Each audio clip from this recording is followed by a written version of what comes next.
Kota Tangerang Selatan atau yang akrab dikenal dengan Tangsel adalah sebuah cerita tentang perkembangan yang pesat di tengah kemegahan wilayah metropolitan Jabodetabek. Dulu hanyalah wilayah pinggiran Jakarta.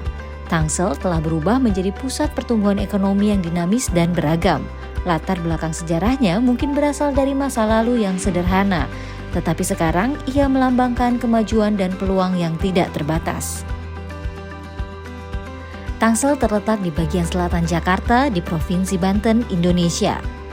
Kota ini memiliki manfaat ganda, karena meskipun berdekatan dengan megapolitan Jakarta, ia juga menawarkan peradaban yang belum tersentuh. Dengan sungai, situ, dan keindahan peradaban lainnya, Tangsel adalah destinasi wisata yang berpotensi menarik banyak wisatawan baik lokal maupun mancanegara. Namun apa yang membuat Tangsel begitu menarik bukan hanya keindahannya, ini adalah tempat di mana peluang tumbuh subur, terutama untuk UMKM serta pelaku ekonomi kreatif. Wilayah ini telah menjadi magnet bagi pengusaha UMKM dan pelaku ekonomi kreatif yang bermimpi mengubah ide-ide mereka menjadi kenyataan. Inovasi dan imajinasi bebas mengalir di sini, membentuk fondasi ekonomi yang kuat dan beragam.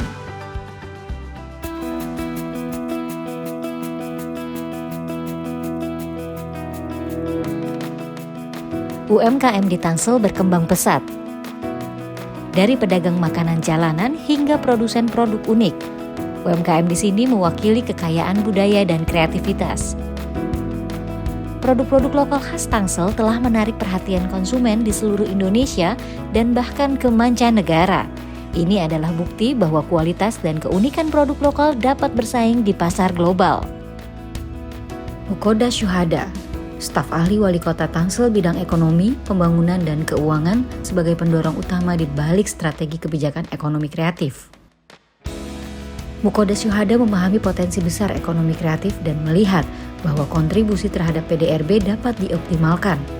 Ia merumuskan ide strategis untuk meningkatkan peran ekonomi kreatif dalam pertumbuhan kota. Meskipun ekonomi kreatif tumbuh pesat, kontribusi terhadap PDRB belum optimal. Mukoda Syuhada menyadari perlunya langkah strategis dan inovatif untuk mencapai tujuan ini.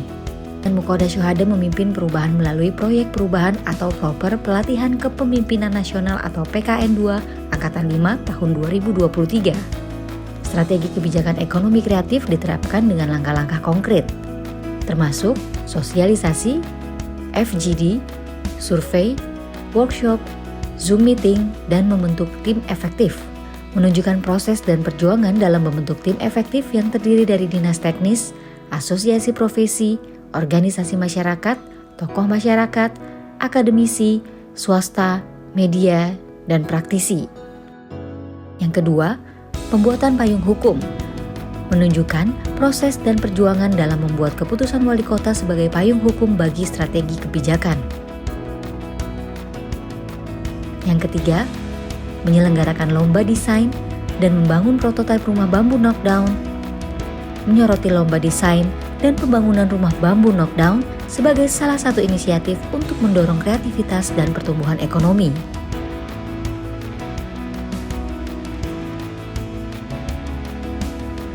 Yang keempat, menggelar pasar ekonomi kreatif. Proses perencanaan dan pelaksanaan pasar ekonomi kreatif yang melibatkan berbagai pelaku usaha kreatif, strateginya dengan menjadi ketua Perkumpulan Pelaku Usaha Bambu Indonesia atau Perpubi dan menggandeng komunitas Aninda Loka. Mukoda Syuhada berhasil mendapatkan dukungan luas dari berbagai pihak, termasuk pihak swasta, media, akademisi, dan masyarakat umum. Langkah-langkah yang diambil mulai memberikan dampak positif terhadap PDRB dan pertumbuhan ekonomi kreatif. Meskipun banyak pencapaian positif, masih ada beberapa tantangan dan hambatan yang harus diatasi, seperti regulasi dan persetujuan tertentu, serta ketidakpastian dalam pelaksanaan. Puncaknya dengan terselenggaranya pasar ekonomi kreatif, tersedianya desain dan prototipe rumah bambu knockdown. Kesuksesan proyek diperlihatkan melalui dukungan luas dari stakeholder utama, masyarakat, dan pihak terkait. Mukoda Syuhada memastikan keberlanjutan proyek dengan memasukkan strategi ke dalam sasaran kinerja pegawai atau SKP dan mendapatkan dukungan program dan anggaran pada tahun berikutnya. Melalui studi banding ke NTT dan Yayasan Bambu Lestari yang sedang membangun pabrik bambu laminasi, pusat kerajinan, dan kampus bambu. Puncaknya saat Sabumi menjadi simbol keberhasilan kebijakan ekonomi kreatif di Tangsel. Resolusi menunjukkan kota Tangsel sebagai model pertumbuhan ekonomi berkelanjutan dan inklusif. Masa depan kota Tangsel sebagai pusat ekonomi kreatif yang terus berkembang dengan masyarakat yang lebih sejahtera dan inovatif.